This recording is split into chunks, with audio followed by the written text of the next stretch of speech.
Hello, it's now 7:42. If you accidentally saw it, I had uploaded a little bit of a video about the powder. It didn't record the audio, or I don't know, I think it corrupted. But in any case, let's just go back over this really quick. In case you guys were wondering, the new powder rotation I think is pretty significant. It's pretty good. It's interesting enough that I think it's worth mentioning or talking about, kind of making a PSA. So I'm just going to kind of go over some of the artifacts, see what's good, see what's bad, and kind of, I guess, give my thoughts as to whether or not you should be pulling for some, if you shouldn't, etc., etc. Let's get into it. So first off, as you can see from this list, we have Alenas Wrath, Spear of a New Dawn, Wind Rider, Sacred Tree Branch, Hellcutter, Havlance, Kaedra, and Sashath. So obviously, as you can see here, a lot of these artifacts are kind of good or kind of interesting. However, the thing to really keep in mind here is that artifacts like Spear of a New Dawn and Wind Rider are not very frequently on the powder rotation, and their impact on the characters that you would use on them, or I guess for the characters that would use them, is astronomical. It's terrific. It's insane. It's ridiculous. So let's just go one by one into each of the artifacts and kind of do a deep dive into whether or not it's worth it, it's not worth it, etc., etc. So, as you can see here, the first artifact that we have is Alenas Wrath. This artifact is pretty much only best in slot on characters like maybe Shu or Alencia, and kind of only when it's max. Otherwise, you might rather have something like Draco's Plate, Samsara's Bead if you pulled it, or, I don't know, maybe Prayer of Solitude. But in any case, guys, with this artifact, it is very, very good on Alencia. Arguably her best in slot artifact, aside from Prayer of Solitude. The extra crit chance is good. The extra CR push is something that no other artifact really provides or can really compare to. It gives you 1,000 flat HP, rounded. And so, plain and simple, this artifact is best for Alenas Wrath. However, it is a non-limited, and so are all the artifacts that are on the powder shop, but it's not even a pseudo-limited, or in other words, what we like to call like an artifact that isn't attached to a banner, so you can't just summon the banner and then, get the artifact in the character. So, in any case, since it's not that, and it's more common, this artifact is just not worth actually or it's not really worth buying from the powder shop. That being said, it is good, especially if you do end up getting multiple copies of it. Totally fine though. Okay, moving along though. Next, the next artifact that I believe we have is the Night artifact for Senya. So Spear of a New Dawn obviously is pretty good here. As you can see, it's an additional chance, or it's a 100% chance to inflict additional damage to the target. That scales off of attack, assuming you have it at plus 30. Now, you may be wondering, how does this justify pulling for or getting over, some of the other powder or saving in general? Now, again, let me preface this. Getting the bottle, for me at least, is priority number one. It doesn't matter what I'm doing if I don't have a max bottle. I know that for me, most of the time, getting a bottle in order to bottle something like Benimaru's Tachi, or bottling something like, I don't know, Reingar's Drink. Reingar's Drink is kind of outdated nowadays, but you get what I mean.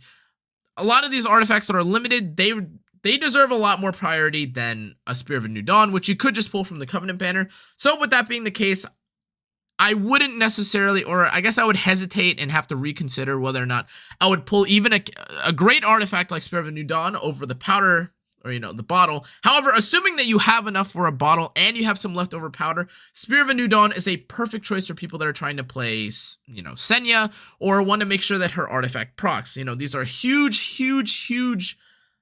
This is like a night and day difference between playing Senya without the artifact and playing Senya with the artifact. With the artifact, you're able to beat up characters like Aiden, or you're able to beat up characters like Remnant Violet, because the proc doesn't rely on hitting or missing. It is what it is. The additional damage is a lot. 5,000 or 4,000 attack is super significant to characters that have evasion, because 2 hits and they're poof, like gone. Anyways, guys, this artifact is only really good on Senya though, which is kind of a double-edged sword. It's really, really good, and you need it kind of like Rengar's Drink, and it isn't limited, so it isn't quite an SSB Rengar's Drink kind of situation. However, now you have to justify, is it worth it to get increased chance to proc while not being a limited? You could technically argue you'd get it from the Covenant. In any case, guys, I think this is one of the artifacts that if you were to buy as a 5-star from the powder shop, this would be one of them, simply because of how important it is to Senya. Moving along though, we have Wind Rider, which in my opinion is actually tied, if not actually better than Senya's artifact for the characters that they use, because for Senya's artifact you may be able to get away with something like Holy Sack, or maybe Elbrus, something to that extent, or really coping. some other artifacts. But with Wind Rider, there really isn't an alternative for a lot of the characters that want to use Wind Rider. Now, you could argue, yes, Sid or Vildred can use Portrait, Symbol of Unity.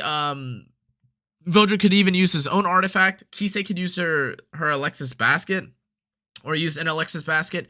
However, the difference between a Wind Rider thief that can hide after they've eliminated an enemy and one that just sits out in the open and just gets hit by Apoc Ravi or gets, you know, one shot by something else or targeted by another enemy is completely night and day. It is an incomparable thief, in all honesty. The damage increase when you do end up like eliminating an enemy and then getting the attack increase, that is bonkers, out of this world, incomparable to any other damage increase. Now, initially, the damage increase is worse than Portrait. However, again, since Portrait doesn't give, obviously, the bonus damage after you eliminate an enemy, and Portrait is limited to being above 50%, and Portrait also doesn't give you survivability, Wind Rider always plays, or Wind Rider in my mind always comes out on top. It's always super worthwhile, assuming you don't need evasion. And obviously, like, if you're going to argue something like Shepherd of the Hollow, or, you know, what is it, Decrescent, if you want Decrescent for one of your evasion artifacts, or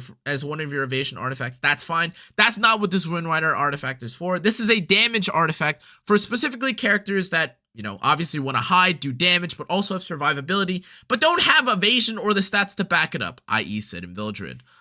Moving along, though, we have Sharoon's artifact, which is, this is probably, you know, there's usually one or two good artifacts on a powder rotation, and this is unfortunately the one that just missed. Now, the 30 effectiveness at max rank, by the way, which is really cope, is not terrific, in all honesty. 1 for 1, 30 effectiveness for a max Sacred Tree Branch is okay in some cases. Characters like maybe Inos can make use of the CR push on highest attack unit because it synergizes with their S2 that increases the CR push of the highest attack ally. That's what Inos does, or especially Change Inos does. However, needing effectiveness on a Soul Weaver is pretty rare.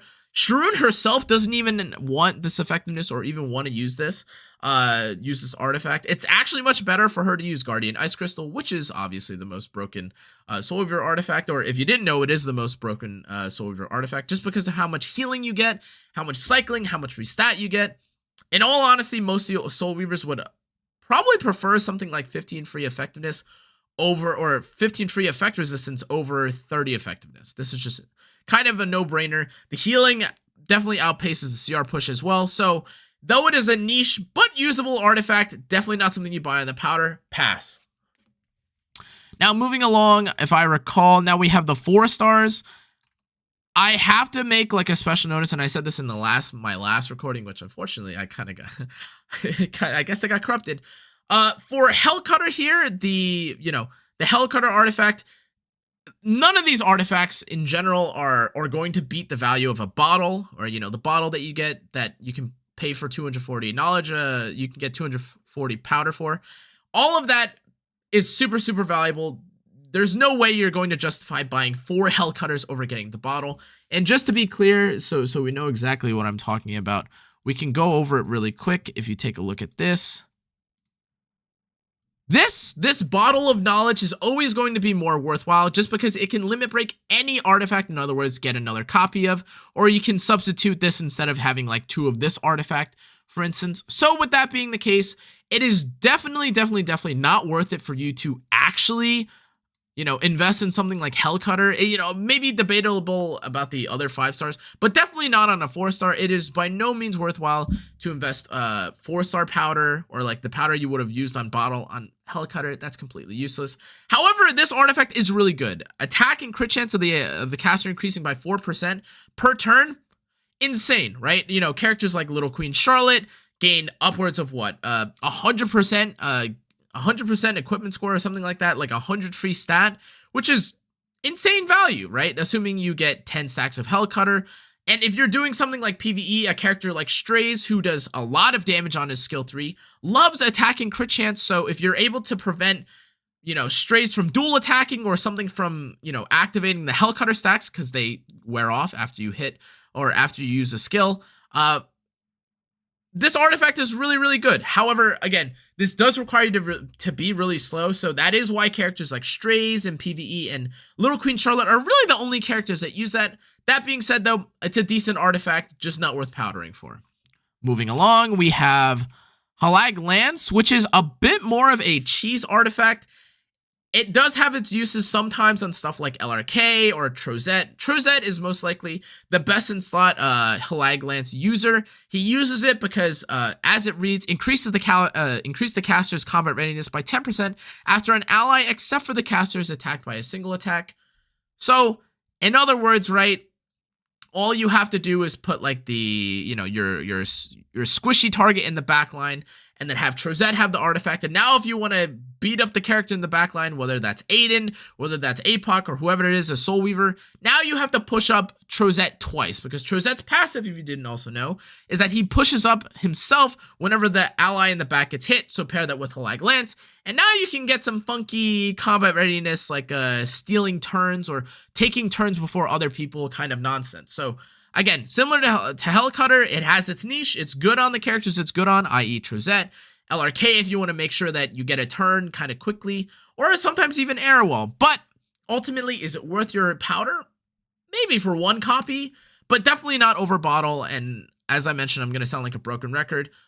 Like, use your own discretion. If you have the powder, if you know you're going to have like endless, like flowing powder, then like, sure. However, powder rotation comes about, what, I believe once every month or 90 days or something like that. So kind of worth looking out for. If you don't have one, you might even just get it from the Covenant banner too. So always something to keep in mind as you go along. Next, we have Kaedra, which is arguably kind of similar in utility to that of Havlance. Now, it's only usable on mages, which is fine. And this damage increase is not to be underestimated. If you are running something like Ram in Banshee 13, if I recall correctly, the damage from Ram on Kaedra actually outmatches the Daydream Joker proc, because I think since Banshee has lower health than Wyvern or Cadiz or any of these other monsters, it's actually better than, you know, it's actually better to use Kaedra on a monster like Banshee.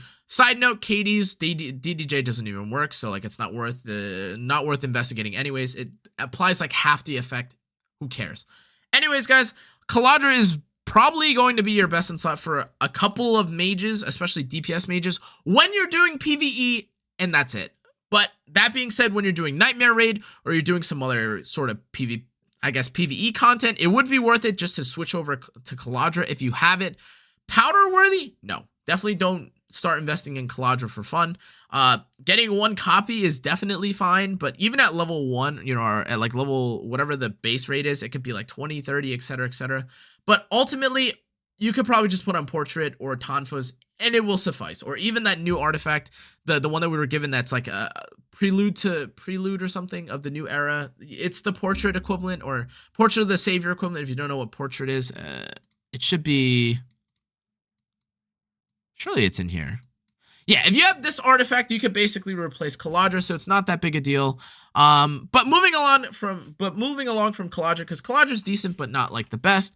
The most excited, I guess, or the artifact I'm most excited for from the 4 stars is actually Sashath. Now, you may be wondering, like, why are you excited about Sashath? Well, as someone that likes to play a bit of a quicker pace or a quicker play style, this artifact is just incredible.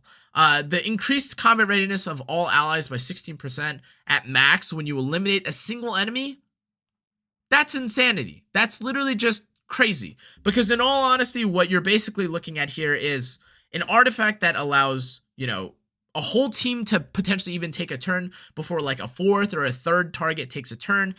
It allows characters that have funky manipulation of their CR, or it allows characters like, let's say, Sid, who gives himself speed buff, to take an extra turn.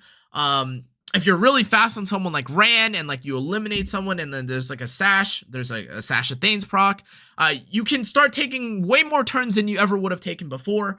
And it's the best in slot artifact on characters like Watcher Shuri, who, you know, presumably if you're doing a race, or if you're trying to race someone with speed imprints, or if you're just trying to eliminate an enemy and need a little bit of CR push so that your enemy, or so that your ally who's just a just a little bit too slow, takes the turn. This is your artifact. You want Sashathanes whenever you're eliminating several enemies, 1, 2, maybe even 3 enemies if they ever revive, etc., etc. Faithless Litica on occasion can use this artifact as well. However, Guiding Light is obviously the best ranger artifact in general. But that being said, for a 4-star, this is an incredible 4-star, probably on the same tier as something like Adamant Shield, maybe even Halag's Lance.